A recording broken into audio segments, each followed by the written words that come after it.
If you're new here, hi, my name is Angie, and I could be a little bit corny, right? Liam, y'all, Liam was perfect. She's literally like the queen of urban romances. You are going to get a story from this girl, okay? Hey, chapter besties, what's up, and welcome back to another video. For those who don't know, my name is Angie, and over here we read historical fiction, romance, suspense, pretty much all the genres except fantasy. So if that sounds like something you're interested in, please hit subscribe. I know I have a couple of new subscribers, so I'm happy to have you. Welcome to the fam. I know this video is late because normally I like to get it done on the first of the month, but I had lost my voice and you can kind of tell it's still kind of in and out, but I'm here. I have shown up, and I wanted to give my August recap. Everything that we did in the month of August. We read 9 books and we read 2,882 pages. Normally I'm always 3,000 pages and above. I'm not sure what transpired this month with the low number, but that's okay. I was pretty close. It's not about numbers or anything, but I do have like personal goals that I set every month for reading, and I always like to obtain them. I have not been doing good with reading a male author, which has been crazy. But we are going to jump right into everything that I read August, my thoughts, and all the things. Okay, so the first book that I read in the month of August was Every Summer After by Carley Fortune. And it follows Percy, who returns home to go to a funeral of her childhood friend's mother. She hasn't seen these people in a long time.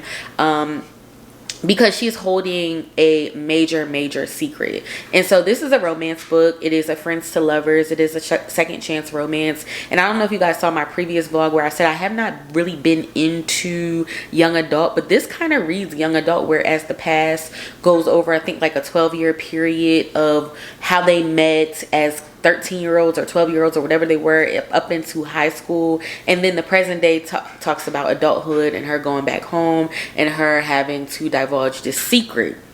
So the secret is really heavy. It's not something that I really had anticipated it being, but I did end up rating this book 3.5 stars. Percy and Sam, I really enjoyed their story, but it just didn't give me like the romance feels that I would give for a 4 or 5 star book. One of the quotes in the book that I wanted to share, it says, "What are you talking about? You didn't deserve it, Percy. Just like I didn't deserve what happened with so-and-so." I'm not going to share because I don't want to give it away. Betrayals don't cancel each other out. They just hurt more.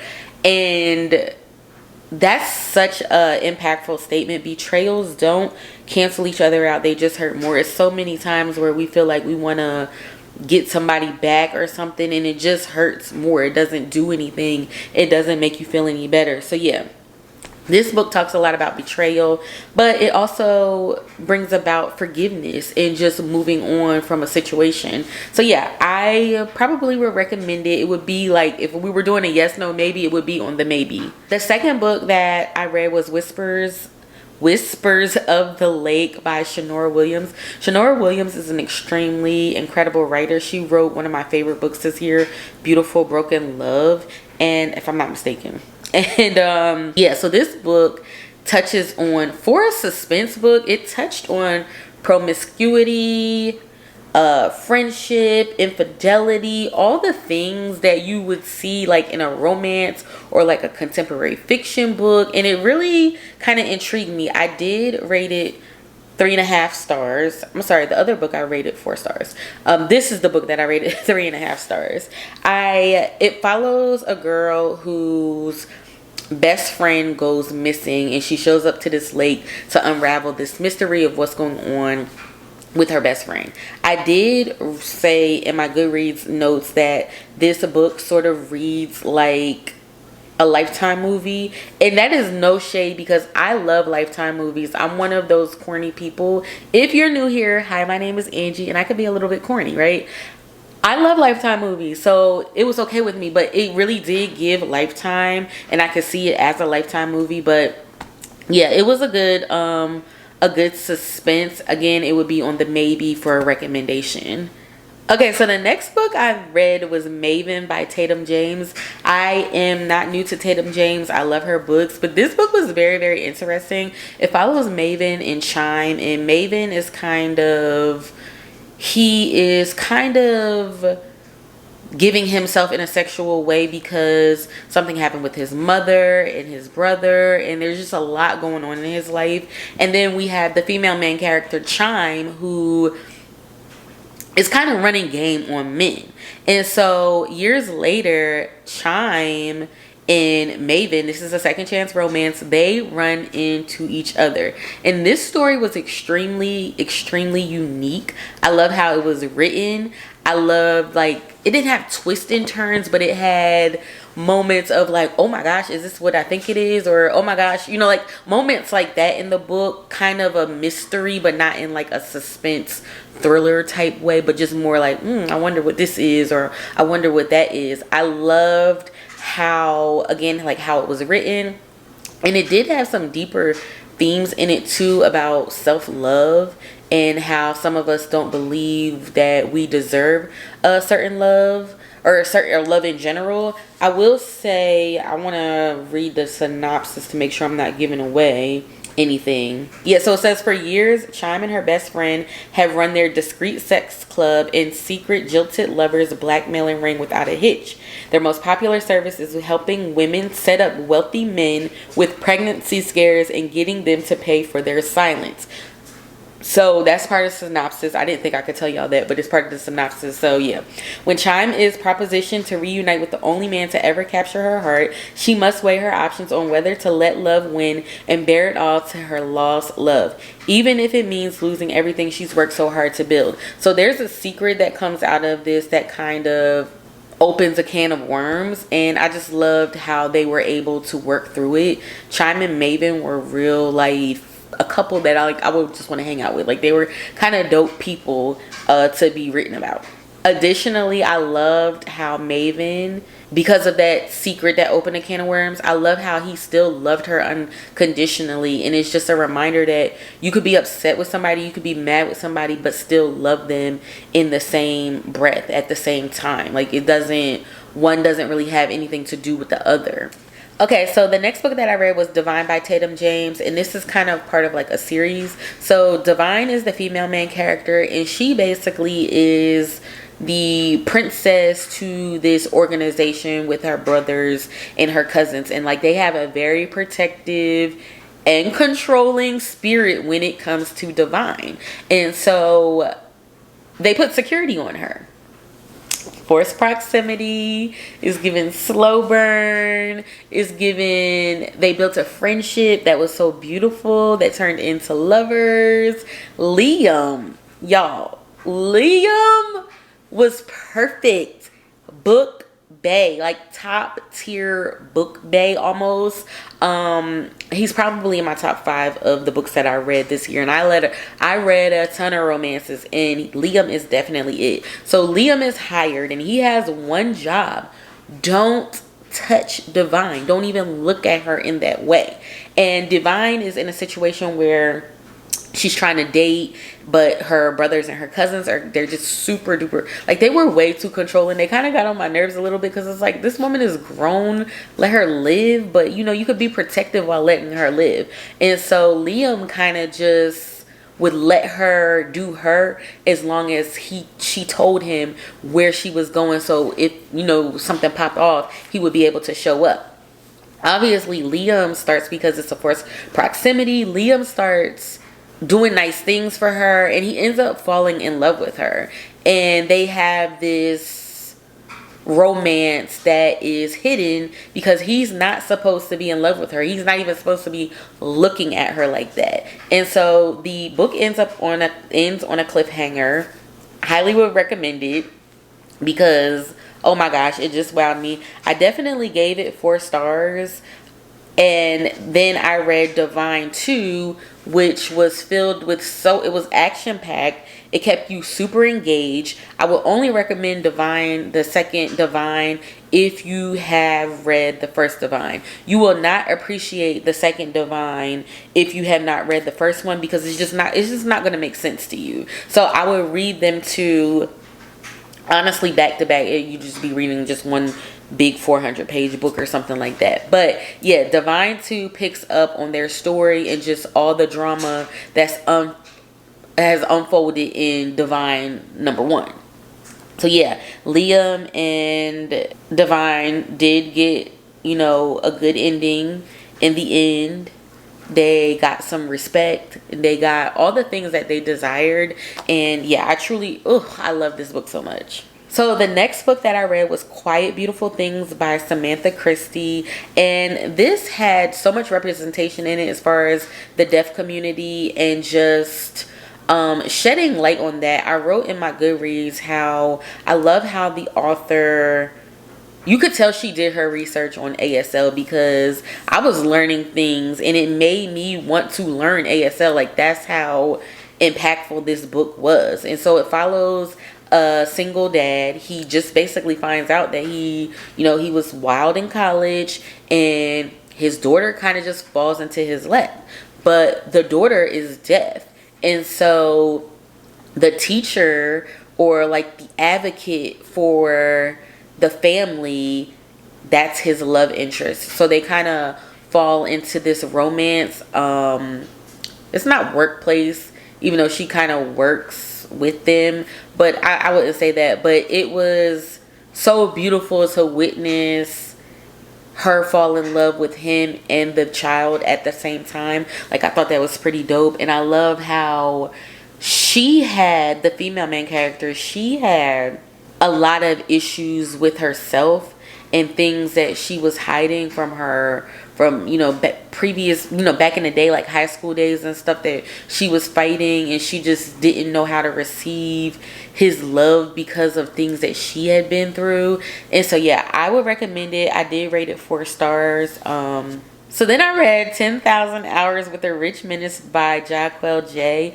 And if y'all have ever read anything by her, you know what it is. Like, you know this girl is coming. She's literally like the queen of urban romances. You are going to get a story from this girl, okay? So basically it follows, what are their names? Stevie and Menace. How could I forget? Stevie is basically, Stevie's friend kind of sets her up. She's basically stealing money and putting it in Stevie's account. And so they go on this vacation. When Stevie is chilling in the bathtub, she kind of goes underwater. When she comes up, there's this big burly guy. Like, come on. So she's taken to a warehouse to Menace. And he is like the head of a mafia type family. When he sees her, he's intrigued. So it turns into this marriage of convenience. Like, the friend is kind of like, you could take her, you can have her, just, for us to clear our debt, blah, blah, blah. He needs to marry somebody. He needs an heir because, that's part of the deal in the, being head of this mafia family, or whatever the case may be. Obviously, he takes her. He ends up falling in love with her. She ends up falling in love with him. But Menace is crazy because Menace has OCD. And so he comes across very different. Both of them were diagnosed with ADHD. So I love the representation with OCD. I love the representation with ADHD. I love the representation with looking different, but understanding that there's somebody out there for you. Like, everybody's not going to look at you like you're funny or you're different or whatever the case may be, even though we all are unique. And they embraced each other and they loved each other. It's a really, really good urban romance. Let me see. Yeah. The story was extremely engaging and I definitely would recommend it. So the next book I buddy read with a friend of mine called The Perfect Marriage by Jeneva Rose. And basically this follows a woman and a man who are married, and the guy's mistress ends up dead. Well, his wife is a lawyer and she's representing him in court. That's all I need to say right there, because this was wild, and I'm not surprised that it's being turned into a movie, because I could totally see it as I was reading it. And this is what me and my friend talked about. As we were reading it, we saw that how much this could be a movie. So yeah, I rated that 4 stars. I maybe would recommend it. The next book that I read was Don Caselli by Jahquel J. So this is Menace's brother, younger brother. So Menace has some siblings, and this follows Don's story. And Don was everything that he thought he was. Like, Don was it. So the way the book is written, in the beginning, it's like a three-way situation where you think his love interest, and even in the previous book, you think his love interest is one person, but Jahquel does a good job of flipping it to a totally different person. And so him and his love interest, they were really, really cute together. It gave slow burn. It gave he falls first. It gave they were teaching each other different things that I really, really enjoyed reading in the book. One of the unique things about the book is, because I told you guys it was three-way, it gave the third person's perspective in some areas. So you saw this person show up in the beginning, and you saw this person show up in the end. I love how Don was receptive to the FMC's family, because his parents died. He was raised by his brother Menace, who, if you read the first book, is extremely different. Didn't really show them love. Like, he didn't really know how to give it because something happened with him. And it's just, Don pretty much kind of raised himself almost. And he's not used to being around a family that loves on each other like the FMC's family loves on each other. And so I love how he was receptive and open to calling her mom. Like, I just love, they healed each other. And it was wonderfully written. I would totally recommend it. And that concludes the 9 books that I read. My goal for September, I already started historical fiction. Like, I've been in a mood for historical fiction. So you could probably expect a historical fiction vlog coming in very, very soon. It's like suspense time. I have decorated for fall. I'm still decorating and getting things, and I'm just totally in the mood. Like, right now you guys can't see it, but I have YouTube up with my fall background. I can't show it because I'll get copyrighted, but it's just, I'm in the mood for it. So we're gonna have a lot of historical fiction. We're gonna have a lot of suspense. Of course, I'm still doing romance because I just can't help myself. But yeah, so that's what we read. So in August, I feel like I had a good reading month. I didn't read as many books as I typically do. I'm usually around the 10-11 mark. Hold on, y'all can say hi to the girl that I buddy read The Perfect Marriage with. Say hi to the vlog. Hi. Hold on. Okay. Okay, guys, so I will talk to you guys later. I'll see you guys all in the next one. Share this with a friend, and let me know if you read any of these books or plan to read any of these books. Bye.